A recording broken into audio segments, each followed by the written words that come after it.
Ma'am, you smell terrible. You need to leave this plane immediately. Those were the exact words that silenced the entire first-class cabin of Skyward Airlines Flight 456 on that cold February morning. A lead flight attendant, Mary Smith, stood towering over Jennifer Williams, her voice sharp, her tone dripping with authority. And for a moment, you could feel the entire plane holding its breath. Jennifer, a 52-year-old black woman on her way to Dallas for a charity event, looked up slowly, disbelief flashing in her eyes. That was the moment everything changed. Before I tell you what happened next, where are you watching from? Drop your city in the comments, hit like, and subscribe for more real-life dramas. Now, let me take you back to that morning at Chicago O'Hare International Airport, where a simple flight turned into a battle for dignity and justice. Jennifer had boarded quietly, ticket in hand, settling into her economy seat 15B with a soft smile and a book about community building. She wasn't wealthy. She wasn't flashy. Just a woman with a big heart, heading to organize a fundraiser for underserved kids, a program she'd built from scratch that raised over $50,000 last year alone. The cabin was packed, about 150 passengers, coats stuffed under seats, bags squeezed into overhead bins, and the smell of coffee mixing with recycled air. Jennifer sat peacefully, unaware of the storm about to hit her. Then came Karen Martinez, the passenger seated beside her in 15C, a 50-year-old white woman in pearls and a tailored coat, the kind who always seems to find something to complain about. From the moment she sat down, Karen made loud sighs, wrinkled her nose dramatically, and began waving her hand as if she were clearing smoke. "Excuse me?" she called out sharply, catching Mary Smith's attention as she walked past with her clipboard. "Yes, ma'am?" Mary stopped, her voice professional but already impatient. Karen pointed directly at Jennifer. "This woman smells awful. It's like body odor mixed with cheap perfume. I can't sit here. In fact, 5 of us are affected back here. She needs to go. Off the plane." The words hung in the air, heavy and cruel. Passengers turned, some raising eyebrows, others whispering. Jennifer froze, her book still in her lap. She looked at Karen calmly and said, softly but firmly, "Ma'am, I showered this morning. I don't smell bad. I'm not bothering anyone." Karen scoffed loudly, turning to Mary. "Don't lie to me. It's disgusting. Do something." Mary leaned in, sniffing the air theatrically, exaggerating every move for everyone to see. Then, straightening up, she announced loud enough for half the cabin to hear, "Ma'am, we take passenger comfort very seriously. You'll need to deboard the plane." Gasps echoed through the nearby rows. Jennifer's head snapped up, her calm cracking just slightly. "I paid for this seat. I've done nothing wrong. This is ridiculous." A younger flight attendant, Susan Miller, the trainee, shifted uncomfortably nearby. She hesitated, whispering softly, "Mary, maybe we should check first. I don't smell anything." But Mary turned on her sharply, her eyes cold. "Stay out of this. Trainee, learn to follow protocol." Then, without another word, she tapped her headset and called into the intercom. "Captain Evans, we have a disruptive passenger in row 15, requesting support." Moments later, the cockpit door opened and out came Captain Jack Evans, a tall man with graying hair, his uniform perfectly pressed. He walked down the aisle, expression stern. "What's the issue?" Mary spoke first, her tone firm and authoritative. "Body odor complaint. Captain, multiple passengers reported it, and she's refusing to cooperate." Jack nodded instantly, without question, without investigation. "Ma'am," he said, addressing Jennifer, "for the safety and comfort of all passengers, I'm going to have to ask you to exit the aircraft." Jennifer stared at him, stunned. "Are you serious? Over a false complaint? I've done nothing wrong." Karen smirked beside her, crossing her arms. "Good luck arguing with the captain. she whispered under her breath. Jack signaled to ground security, and within seconds, Jerry Parker, the on-duty security guard, appeared, large frame filling the narrow aisle. "Ma'am," he said flatly, reaching for Jennifer's arm. "I need you to come with me." That was the moment Jennifer decided she wouldn't be silent. She pulled out her phone, her voice steady despite the humiliation burning inside her. "This is discrimination," she said calmly, holding her ground. "I'm calling my husband." Karen laughed softly under her breath, whispering just loud enough for nearby passengers to hear. "Good luck with that." Jerry tightened his grip, saying sternly, "Ma'am, we need to move now." Jennifer took a deep breath, tears threatening but never falling, and allowed herself to be escorted out. She held her head high, walking down the aisle slowly. As murmurs filled the cabin, a few passengers shook their heads, whispering in disapproval. Others pulled out their phones, recording everything. Among them was an older gentleman seated across the aisle, a retired veteran named Jerry Parker, no relation to the guard, who muttered under his breath, "This ain't right. This ain't right at all." As Jennifer stepped off the plane, the terminal went silent. People stared, confused and curious, some nodding in sympathy, others pretending not to see. Jennifer turned to the guard and said firmly, "I paid $450 for this ticket. I followed every rule, and you just dragged me off this plane over a lie."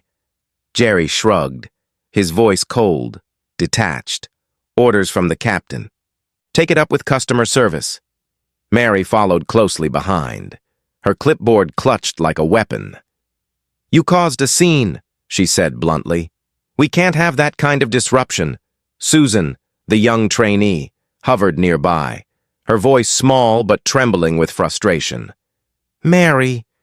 She didn't smell bad. "I checked. This isn't right." Mary shot her a glare sharp enough to cut glass. "Not your call. Susan, back inside the plane." Karen Martinez leaned back in her seat, smiling smugly, adjusting her designer coat like a queen claiming victory. But not everyone was silent. That same passenger, Jerry the veteran, stood up, pointing down the aisle. "That woman wasn't bothering anyone. You all saw it. This smells like racism to me."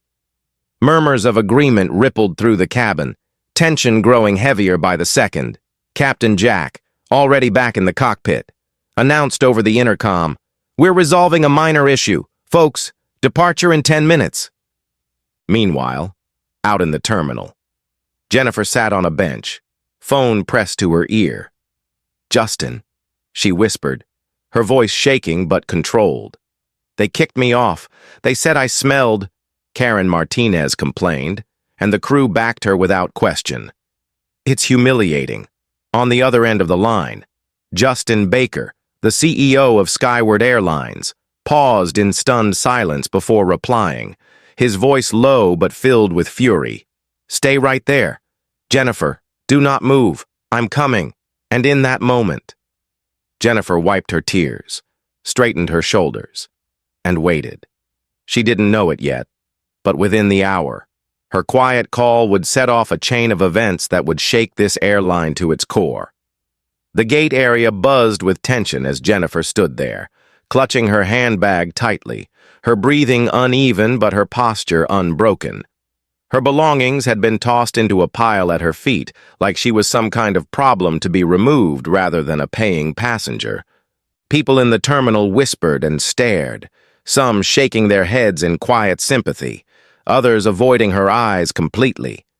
Jerry Parker, the security guard, stood rigidly nearby, arms folded across his chest, refusing to meet Jennifer's gaze as though he knew deep down this was wrong, but couldn't bring himself to admit it.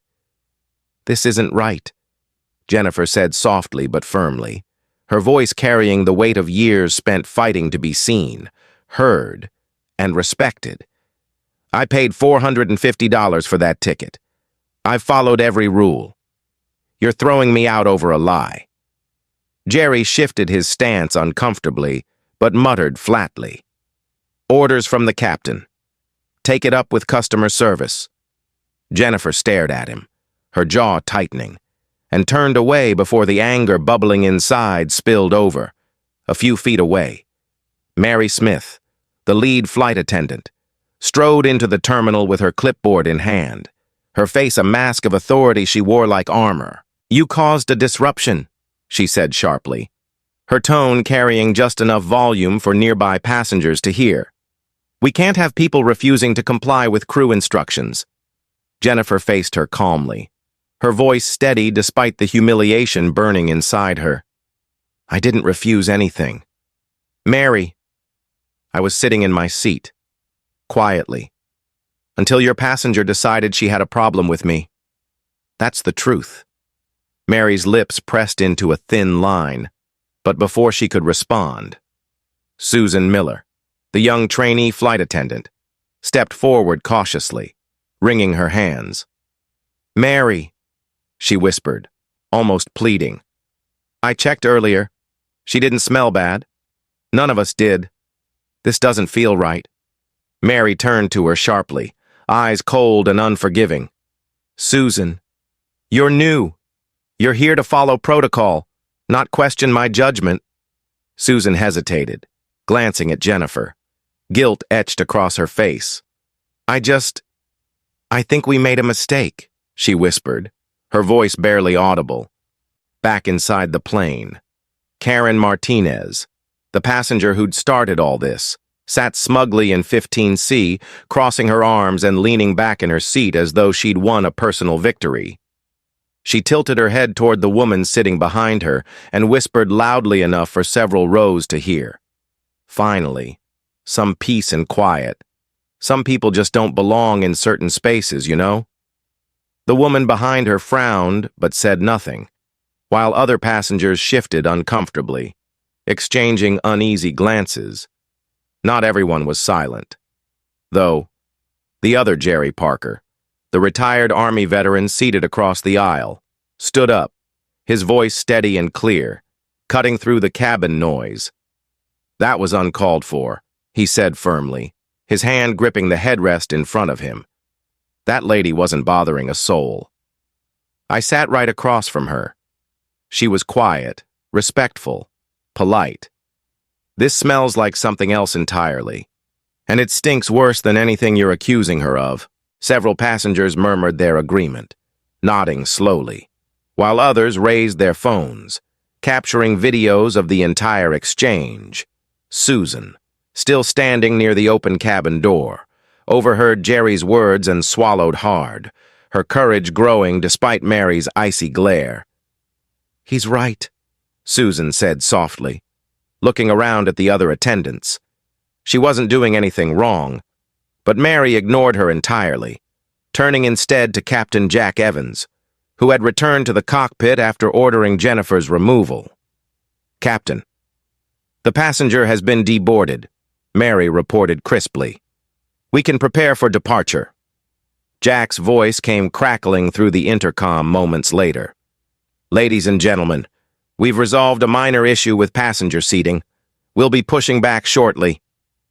That single statement deepened the growing divide inside the cabin. Passengers on one side growing restless, whispering about fairness and discrimination, while others simply wanted to leave the chaos behind, out in the terminal. Jennifer lowered herself into a chair by the window, staring out at the runway where planes taxied in the cold February air. She took a deep breath and pressed her phone against her ear, dialing Justin. When he answered, his voice was calm but razor-sharp, the kind of controlled tone that only came when his anger was boiling beneath the surface. "Jennifer," he said softly, "tell me exactly what happened." She explained everything.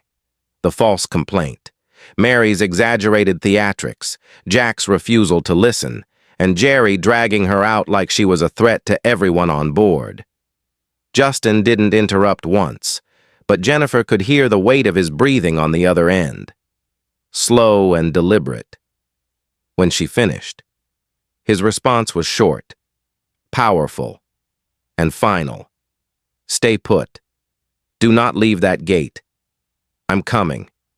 And I'm bringing Frank and Gary with me. They're about to find out who they just humiliated. Jennifer's chest tightened at his words, but she kept her composure, inhaling deeply to steady herself. It wasn't just about her anymore. It was about every person who had been quietly shoved aside, dismissed, or embarrassed because someone else decided they didn't belong. As she waited, Susan quietly slipped into the terminal, standing awkwardly beside Jennifer, fidgeting with her hands. "I just wanted to say I'm sorry," she whispered softly, her eyes avoiding Mary's watchful glare from inside the cabin. "I didn't think it was fair what they did to you. I should have spoken up louder." Jennifer smiled faintly, appreciating the young woman's courage, and said gently, "Thank you, Susan. It's not your fault, but it means something that you came out here." Back on the plane, Jerry the veteran shook his head, muttering to the passenger beside him. "You can't just treat folks like this and expect no one to speak up. I've seen this before, overseas, even in uniform. It always starts small until somebody draws the line." The woman next to him nodded, her phone still recording. "People need to see this," she whispered. "The world needs to know what's happening," while passengers argued and whispered inside. The tension outside only grew heavier. A small crowd gathered near the gate windows, watching Jennifer and the security guard like it was a standoff. Jerry, the guard, stood stiffly by the boarding door, clearly uncomfortable under the weight of so many eyes on him. He shifted his radio nervously, trying to avoid contact with Jennifer, Susan, or the growing crowd of passengers in the terminal who were beginning to ask questions aloud. What happened? Why'd they kick her off? Did she really do something wrong? The whispers spread quickly, like sparks catching dry leaves. Within minutes, you could feel the energy shift. This was no longer just Jennifer's fight. This was becoming something bigger. People were pulling out their phones, uploading videos, and hashtags were already starting to circulate online, though Jennifer had no idea yet. Inside the cockpit, Jack adjusted his headset, his voice sharp with impatience as he called Mary forward. "Let's get this bird in the air," he said. But Susan, who had returned reluctantly to the cabin, leaned closer to Mary and whispered, "I still think we should check the facts. What if this blows back on us?" Mary exhaled harshly, lowering her voice but keeping her words cold. "Listen, rookie, do yourself a favor. Keep your mouth shut and your head down. This isn't your fight." Susan swallowed her fear and stepped back, but deep inside, she knew this was wrong, and that knowledge weighed on her heavier than any uniform she wore. Meanwhile, Jennifer sat quietly in the terminal, hands folded in her lap, her breathing steady now as she repeated Justin's words in her mind. "Stay put. Don't move. I'm coming." And as the clock ticked, the sound of approaching footsteps and rising murmurs from the far end of the terminal signaled a shift in the air. Something big was coming, and none of the crew had any idea that within the next few minutes, the balance of power on this flight was about to flip upside down. The atmosphere in the terminal shifted the moment the sliding doors at the far end opened and Justin Baker stepped through, his tall frame cutting an imposing figure against the crowd. He was dressed in a sharp navy suit, his presence commanding without effort, flanked by his loyal assistant Frank Nelson on the right and airline director Gary Young on the left. Conversations hushed, whispers rippled across the gate area, and heads turned as people instinctively knew someone important had arrived. Jennifer stood slowly, her eyes locking on her husband's, relief washing over her features for the first time since this nightmare began. Justin crossed the terminal in long, purposeful strides, his expression calm but his eyes like steel, the kind of quiet fury that made people step aside without a word. Frank's phone was in his hand, rapidly firing off instructions, while Gary's face was grim, already anticipating the fallout to come. "Where is she?" Justin asked, his voice low but heavy with authority as he reached Jennifer, pulling her gently into his arms. "I'm right here," she whispered, her voice shaking despite her composure, for a brief moment. He held her close, his jaw tightening as she murmured, "They kicked me off. Justin said I smelled that woman." Her eyes flicked toward Karen Martinez, who sat smugly inside the plane, watching through the open cabin door. Justin's face hardened instantly, and when he looked up, his expression had shifted into something colder, sharper, more dangerous. He turned to Gary, his voice measured but unyielding. "Ground the plane." Gary hesitated only for a second before nodding quickly. "Understood." Within seconds. Frank was on the phone with operations control, his voice crisp and precise. "Hold flight 456 at gate C12. No pushback clearance until further notice. Inside the aircraft." Captain Jack Evans's headset crackled to life, and his irritation was immediate. "Operations. Why are we grounded?" "We're ready for departure," Frank responded flatly. "CEO override. Captain, hold position."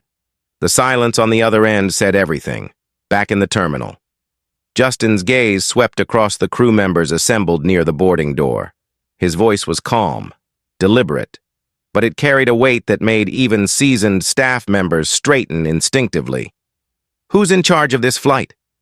Mary Smith stepped forward, clipboard in hand, her expression professional but her posture tense. "I am, sir," she said quickly, not yet realizing who she was speaking to. "We had a passenger issue. There were multiple complaints about body odor affecting several rows. Per protocol, we removed her for the comfort of other guests." Justin studied her face, his silence stretching just long enough to make her shift uncomfortably under his gaze.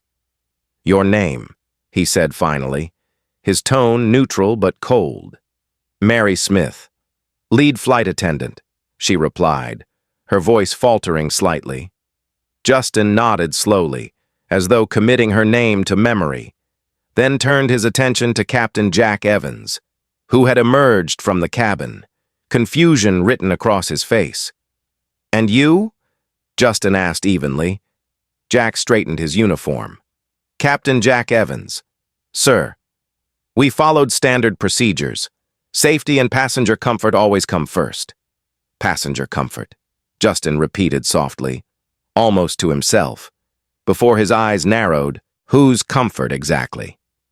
"Captain, because from where I stand, you allowed my wife to be humiliated, dragged off her seat, and treated like a problem to be removed without a single shred of evidence. Did anyone verify these claims before escalating?"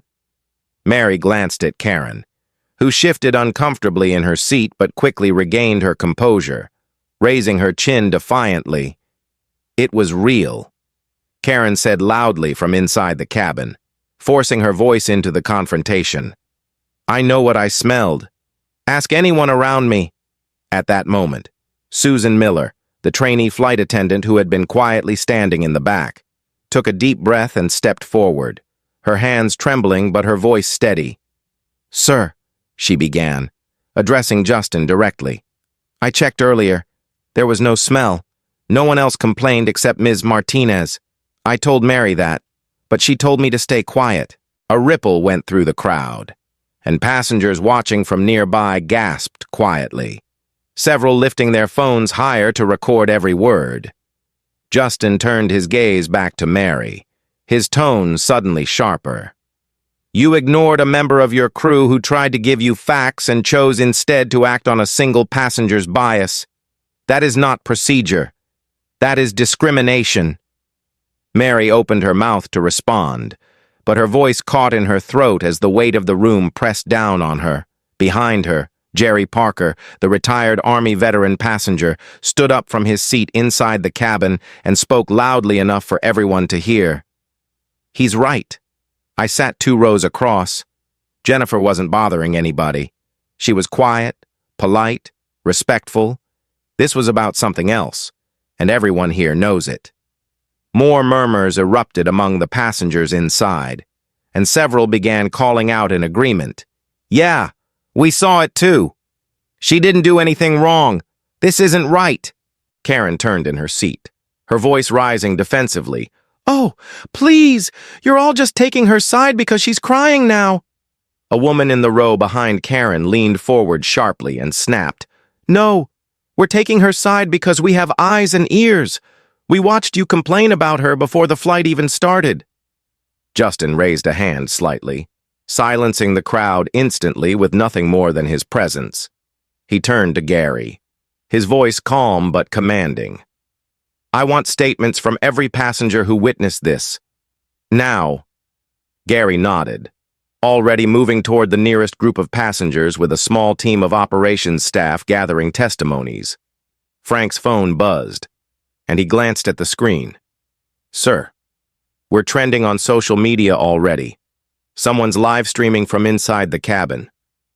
Justin exhaled slowly, his jaw tightening as he processed the information. "Good," he said finally, his voice low and steady. "Let the world see how we handle this." Mary's face paled as the realization of who stood before her began to sink in. "Sir, forgive me. I didn't realize she was your—" "Stop," Justin interrupted firmly, holding up a hand. "This isn't about who she's married to. This is about basic respect for a paying customer. Something you seem to have forgotten the meaning of." Jennifer, who had been silent until now, stepped forward, her voice calm but carrying more strength than before. "This isn't the first time." "Justin," she said softly, her eyes shining with unshed tears. "It happens to people like me all the time. It just never makes the headlines." Justin's expression softened for a moment as he reached for her hand, squeezing it gently, then turned back to the crew. "That ends today," he said simply, his voice steady but resolute. "Not on my airline. Not ever again." Susan's shoulders eased slightly, relief flooding her expression, while passengers inside began clapping softly, the sound growing louder as more people joined in. Karen sank lower into her seat, her confidence evaporating under the mounting backlash. Captain Jack tried to speak, but Justin silenced him with a look so sharp that words died in his throat. Frank leaned in quietly, handing Justin a tablet displaying preliminary reports. "Sir, we've confirmed inconsistencies in Mary's incident log," Frank murmured. "No corroborating passenger complaints, just Martinez." Justin nodded once, his tone clipped. "Good. Document everything. Nobody leaves until this is resolved." The atmosphere around Gate C-12 was electric now, passengers on their phones, cameras flashing, voices overlapping.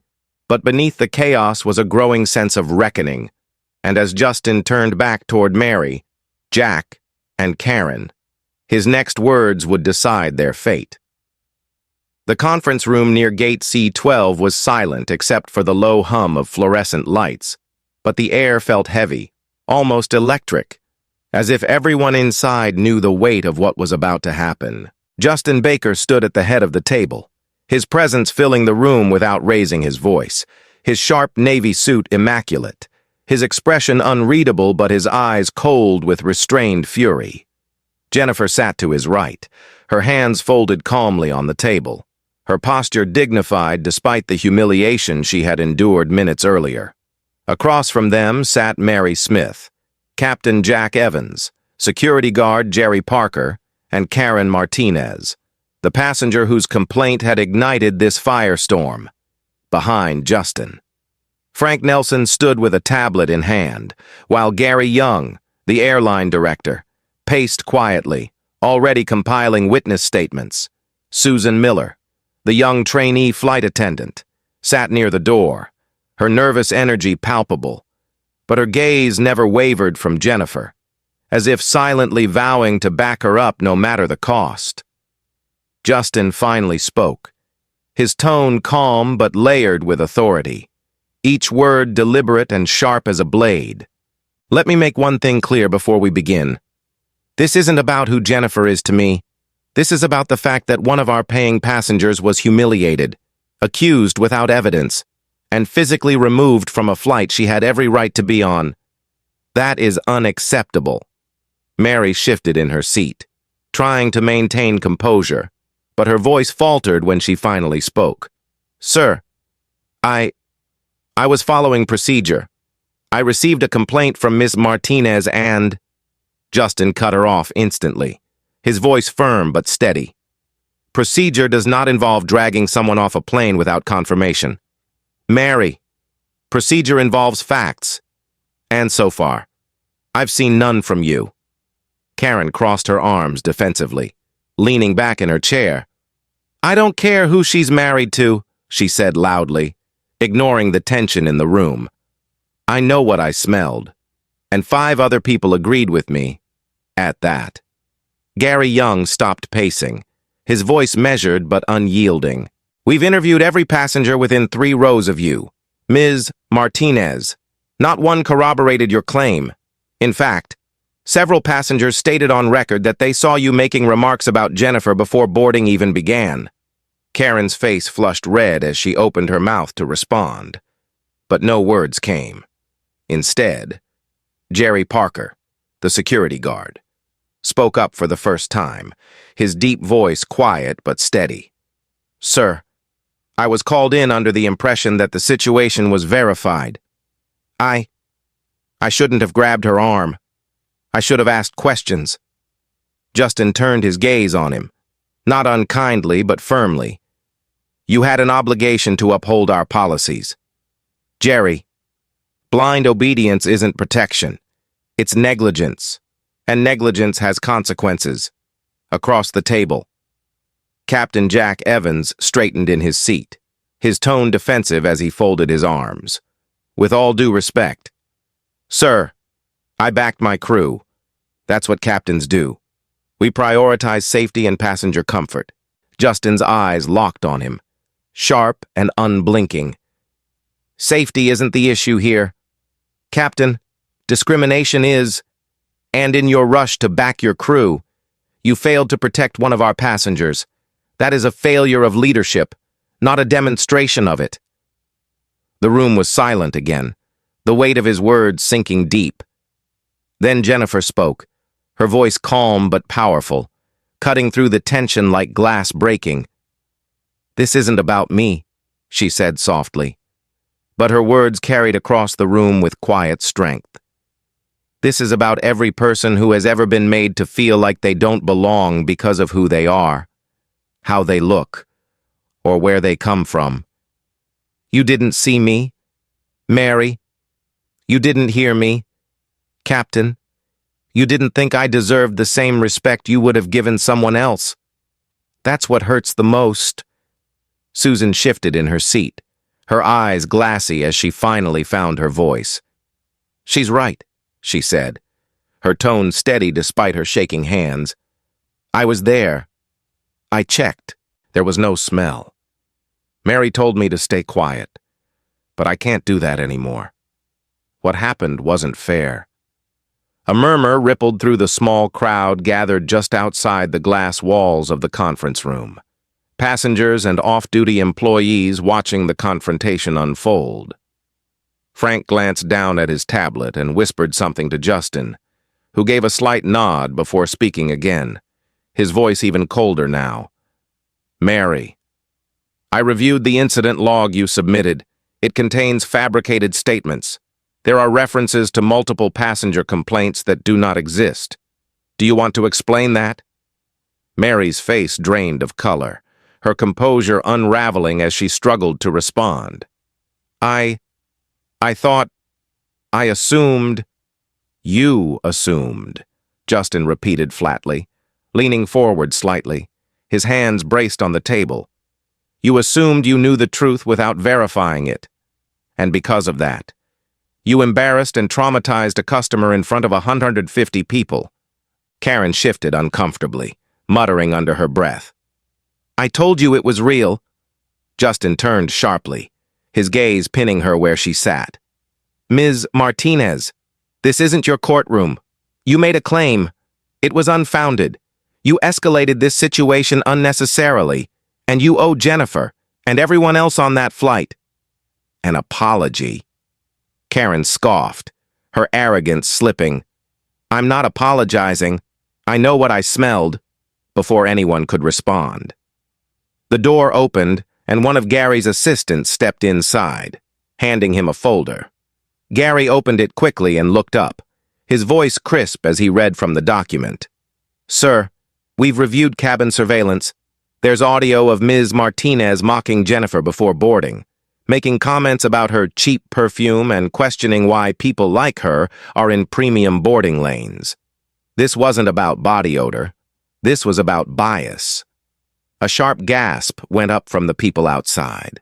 Their phones raised as they recorded every word. Mary's shoulders sagged, and Captain Jack looked away, unable to meet Jennifer's gaze.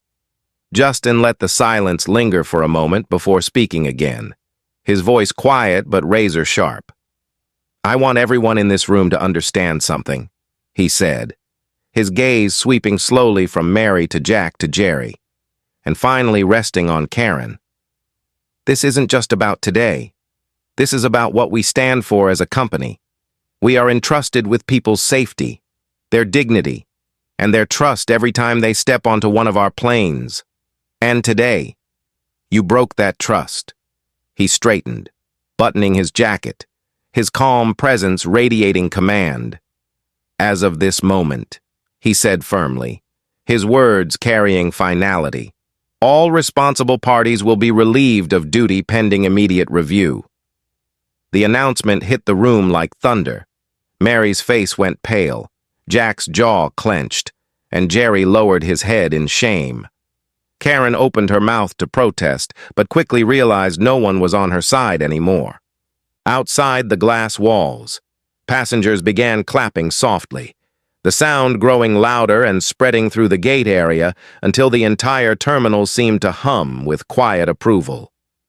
Jennifer sat silently through it all, her fingers lightly intertwined in her lap, her strength radiating without a single word.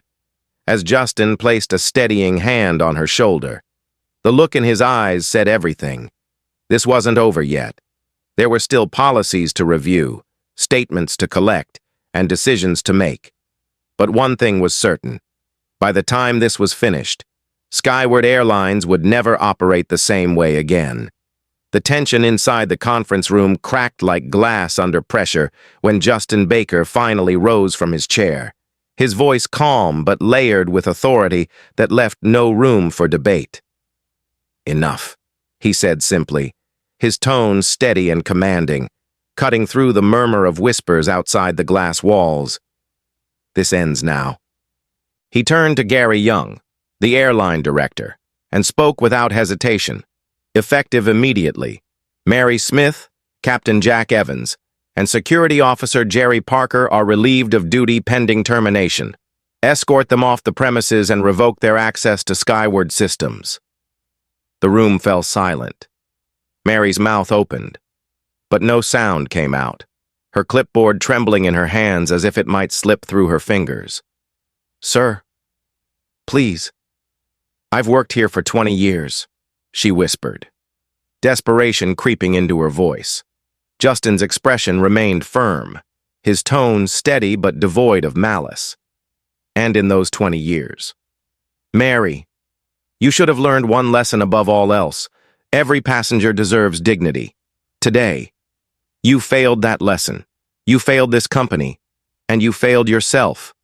Captain Jack stood abruptly, his chair scraping against the floor. "I was supporting my crew," he said sharply, his voice defensive, trying to hold on to control that had already slipped through his fingers. "I trusted her judgment. That's what captains do." Justin turned slowly, his gaze unyielding. "And what leaders do. Captain, is question when something doesn't feel right. Blind loyalty is not leadership. It's negligence. You failed to protect a passenger under your care, and for that, there are consequences." Jerry Parker, the security guard, said nothing at all. He stared at the floor, His broad shoulders slumped, regret written plainly across his face. I shouldn't have grabbed her, he muttered softly, more to himself than anyone else. I should have asked questions first. Justin paused, letting his words hang heavy in the air, then addressed the room as a whole. Skyward Airlines is trusted by millions of passengers every year. People step onto our planes believing they'll be safe, respected, and treated fairly. That trust is everything. Today, you broke it. Gary stepped forward, motioning for the dismissed employees to follow him. Mary hesitated, her face pale, tears welling up in her eyes, but she said nothing more. Jack clenched his jaw and walked out stiffly, his pride wounded, but his authority stripped. Jerry followed silently, his footsteps heavy and slow, as if carrying the weight of his choices on his back. Karen Martinez, the passenger who started it all, sat frozen in her chair, gripping the armrests tightly, her earlier arrogance gone. Justin's gaze shifted to her, sharp but controlled. Ms. Martinez, he said evenly, you are permanently banned from Skyward Airlines for instigating a baseless complaint and disrupting operations. Her jaw dropped, her voice shaking as she sputtered. You can't do that. Justin didn't flinch. I just did. Security will escort you out. You may pursue other travel options. Karen stood abruptly, muttering angrily under her breath as she stormed out, the murmurs of nearby passengers following her like a shadow of shame. Outside the glass room, a growing crowd of travelers had gathered near Gate C-12, their phones raised, filming every moment. When word spread that the lead flight attendant, captain, and security officer had been dismissed, a wave of applause erupted from passengers both inside the terminal and on the plane. The sound filled the gate, raw and unrestrained, a rare moment of unity among strangers. Justin turned to Jennifer, his voice softening as he placed a hand over hers. It's over now, he said quietly, but Jennifer shook her head gently, her voice steady though her eyes shimmered with restrained emotion. No, Justin, this isn't over. This happened because people like me are still judged before we're even seen. I just want it to mean something for the next person. Justin nodded slowly, his expression thoughtful, his mind already turning toward the reforms he knew needed to happen. He looked over at Gary. We're not just cleaning house today, he said firmly. We're changing policies. Mandatory anti-bias training for every employee, no exceptions. Every single incident involving passenger removal will require video verification and approval from operations. No more unchecked authority. Gary nodded immediately, already making notes, his face resolute. Susan Miller, the young trainee, stepped forward cautiously, her voice quiet but clear. Sir, she said, glancing nervously between Jennifer and Justin, I want to thank you for listening. I tried to speak up earlier, but Mary shut me down. I didn't know what else to do. Justin gave her a small, reassuring nod. You did the right thing by coming forward now, Susan. And that matters. Don't ever let anyone silence you when you know the truth. Jennifer smiled faintly at Susan, squeezing her hand gently. Thank you for standing up when it mattered, she said softly. And Susan's shoulders eased as tears welled in her eyes, her relief palpable. Outside. Gary returned from the gate podium with updated information. Sir, he announced, we've reassigned a replacement crew. Brandon Adams will captain Flight 456, and Anna Scott is stepping in as lead flight attendant. Both have spotless records. Justin nodded approvingly. Good, he said. I want this flight to leave knowing we made things right. The gate agent stepped forward with the intercom microphone in hand, her voice warm and clear as she addressed the waiting passengers. Ladies and gentlemen, we appreciate your patience. We are pleased to inform you that Flight 456 will resume boarding shortly. Thank you for standing with us during this situation. A cheer rose from the crowd, and passengers began clapping again, the sound carrying down the concourse. Jennifer stood slowly, her hand still in Justin's, and together they walked back toward the boarding door. As she stepped onto the plane once more, a hush fell over the cabin, and then, unexpectedly, passengers began to applaud softly, rising gradually into a standing ovation. The sound was gentle, reverent, a shared acknowledgement of dignity restored. Jennifer's eyes welled with tears she refused to let fall as she nodded gratefully to those around her. Susan, now assigned to continue on the flight as part of the updated crew, stepped forward and whispered, "Welcome back, Mrs. Williams." Jennifer smiled, replying softly, "Thank you, Susan. But just Jennifer is fine." Brandon, the new captain, stood at the front of the cabin and addressed everyone in a calm, measured voice. "Ladies and gentlemen, my name is Captain Brandon Adams. We understand the frustration and the delay today.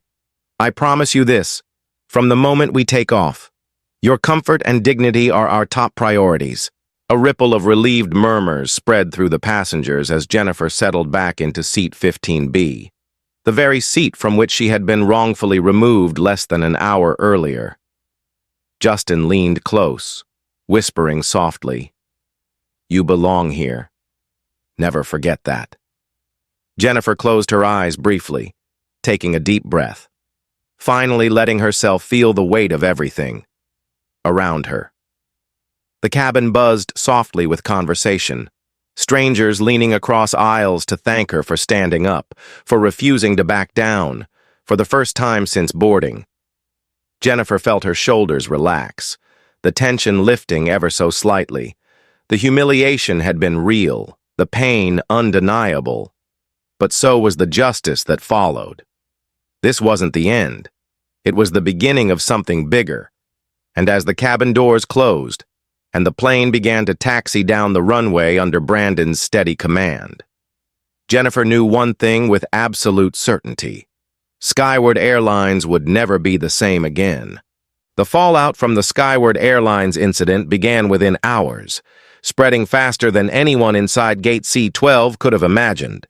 By the time Flight 456 touched down safely in Dallas, the story had already gone viral, dominating social media platforms and making national headlines. Passenger videos of Jennifer being escorted off the plane, her voice calm but steady as she said, "This is discrimination," had been viewed over 2.7 million times by the next morning. Hashtags like #FlyWithDignity, #SkywardScandal, and #JusticeForJennifer trended across X, TikTok, and YouTube, turning what started as one woman's humiliation into a nationwide conversation about bias, dignity, and accountability in air travel. News outlets scrambled to cover the story, showing clips of the confrontation between Mary and Jennifer, the moment Susan bravely stepped forward to defend her, and Justin Baker's explosive arrival at the gate. On talk shows and news panels, experts debated policies around passenger removals, while everyday travelers flooded comment sections with their own stories of discrimination on flights. Skyward's corporate inbox was overwhelmed, with more than 6,000 emails from customers demanding answers and promising boycotts if changes weren't made behind the scenes. Justin Baker and Gary Young moved quickly, releasing an official statement within 24 hours. Skyward Airlines apologizes unreservedly to Mrs. Jennifer Williams and to every passenger impacted by the events of Flight 456. The statement read, "We have terminated the employees involved and are implementing immediate reforms to ensure this never happens again. Discrimination in any form has no place on our aircraft." The public response was swift, mixed with outrage but also cautious hope that real change might finally come. But while Skyward fought to rebuild its reputation, the personal consequences for those involved were devastating. Mary Smith, the lead flight attendant at the center of the scandal, went from respected veteran to public pariah overnight.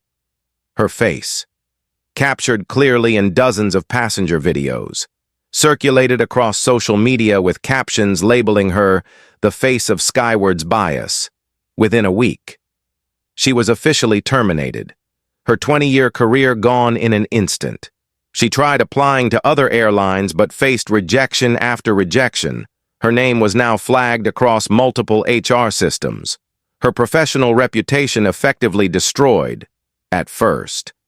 She lashed out online, posting defensive comments on Facebook claiming she followed procedure and was being sacrificed for optics.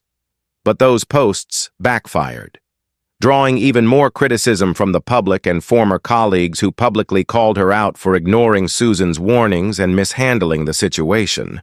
By the end of the month, Mary was working at a small diner near Midway Airport, a far cry from the career she once had, where regulars occasionally whispered behind her back, recognizing her from the videos.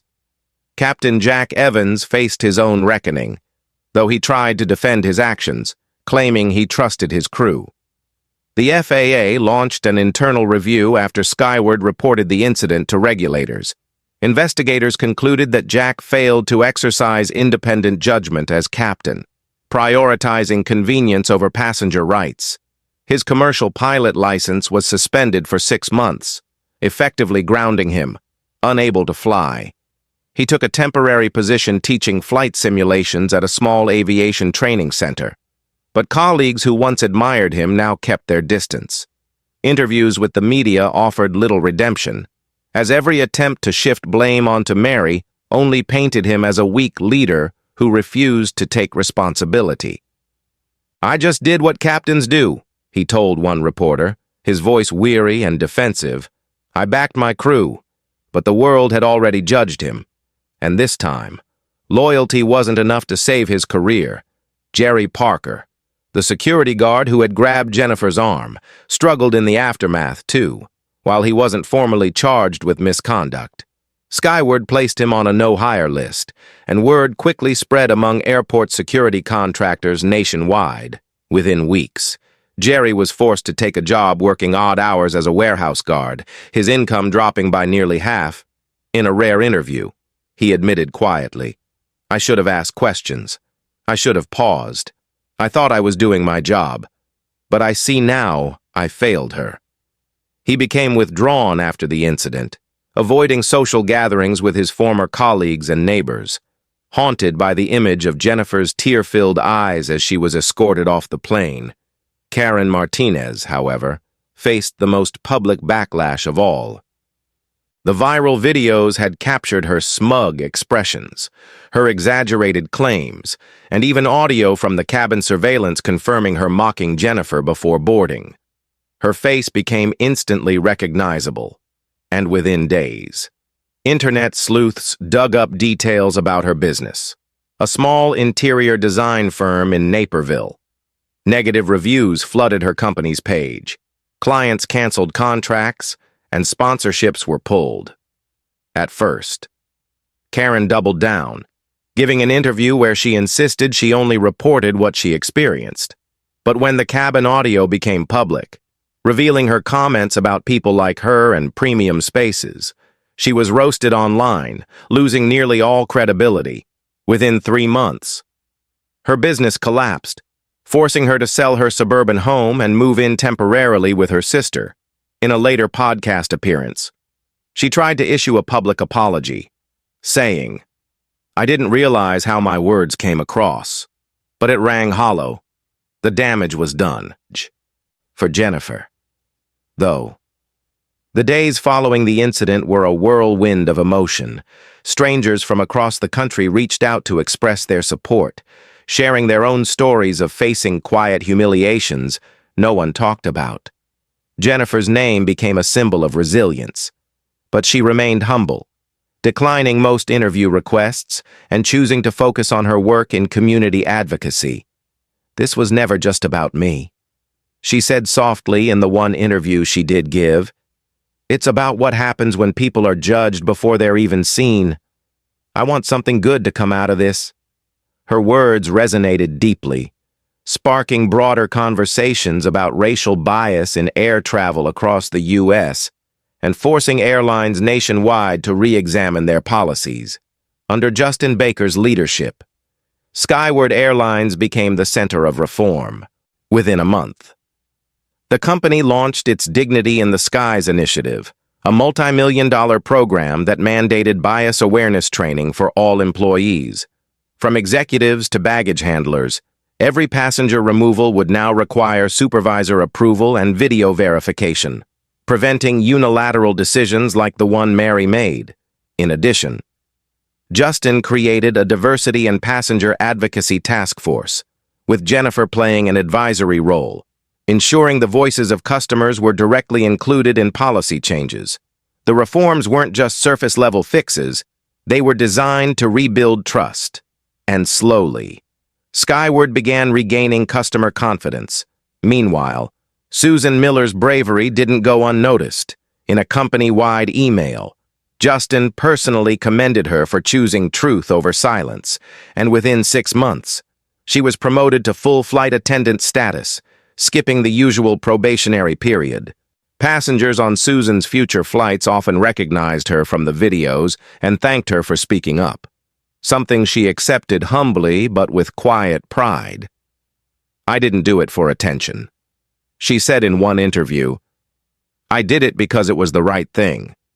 6 weeks after the incident, Justin and Jennifer attended a press conference at Skyward's Dallas headquarters, where Justin addressed reporters directly. "This isn't just a Skyward problem," he said firmly, his hand clasped around Jennifer's.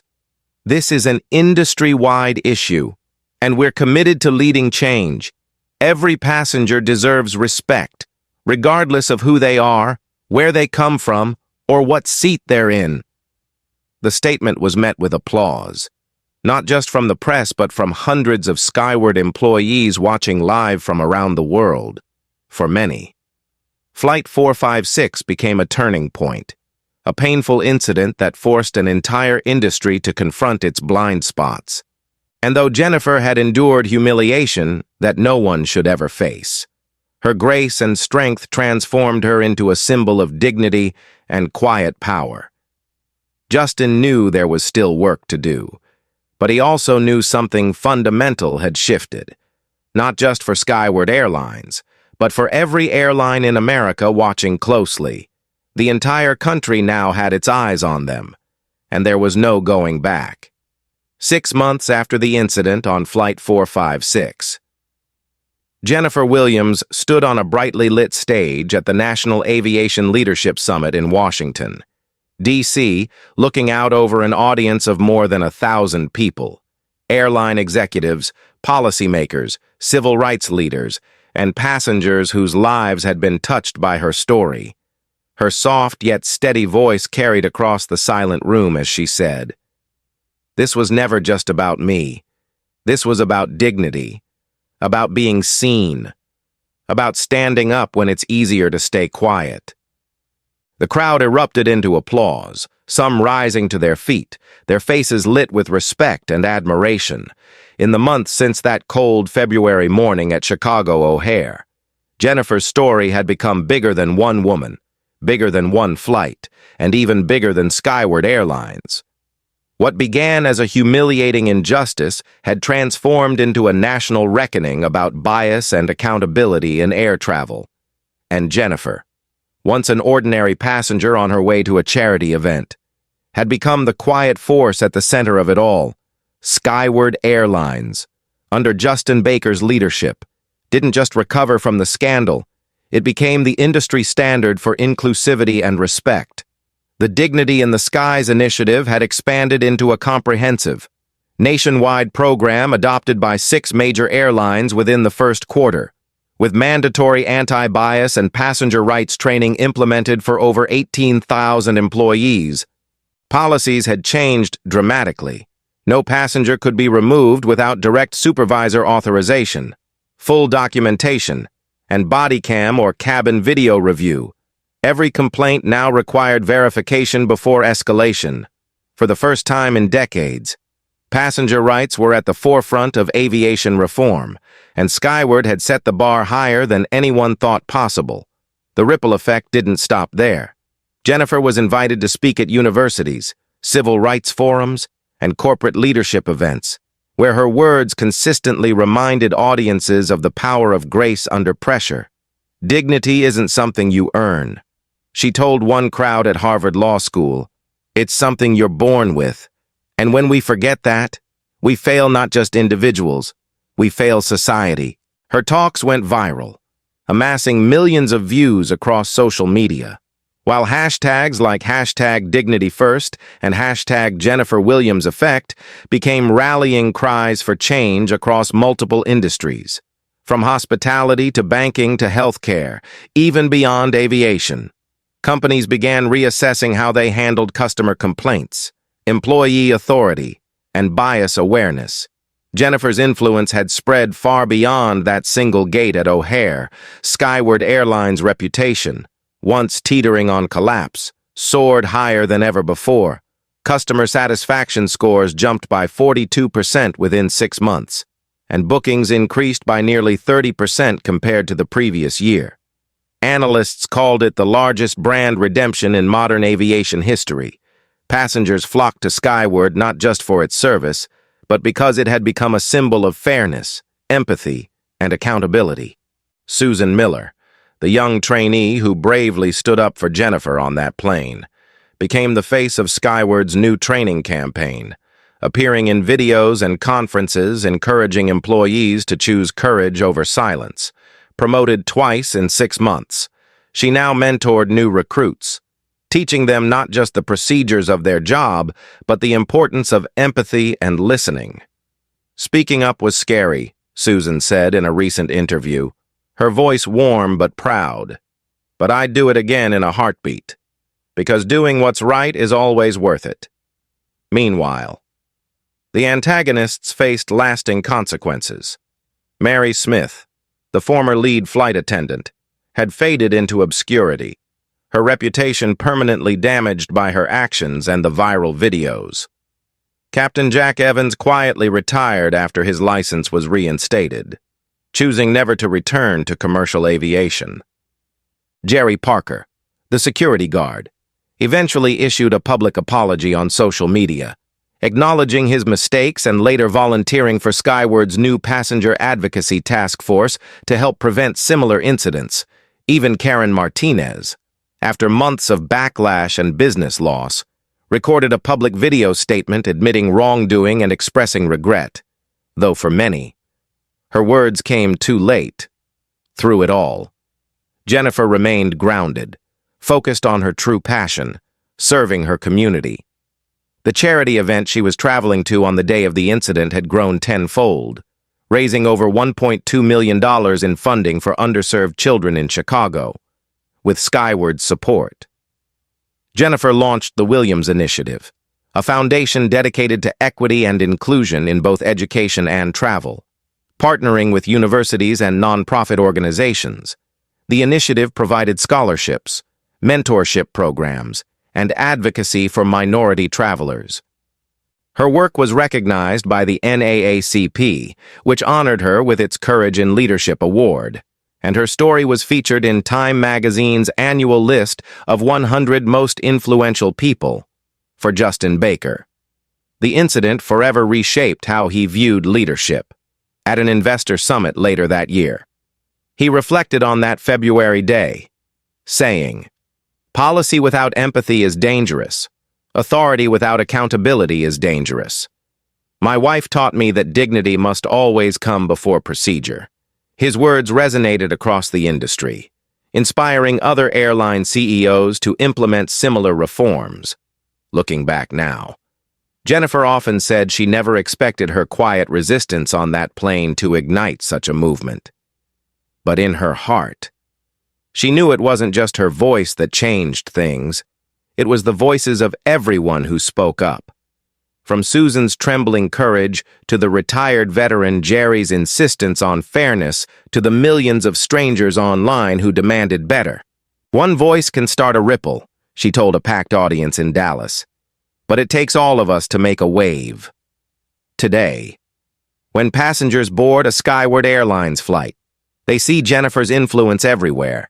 Updated training manuals, improved reporting systems, diversity initiatives, and video messages about passenger rights. And for those who know the story of Flight 456, there's an unspoken reminder woven into every boarding announcement, every friendly greeting at the cabin door, every safety demonstration delivered with genuine care. Dignity is not optional.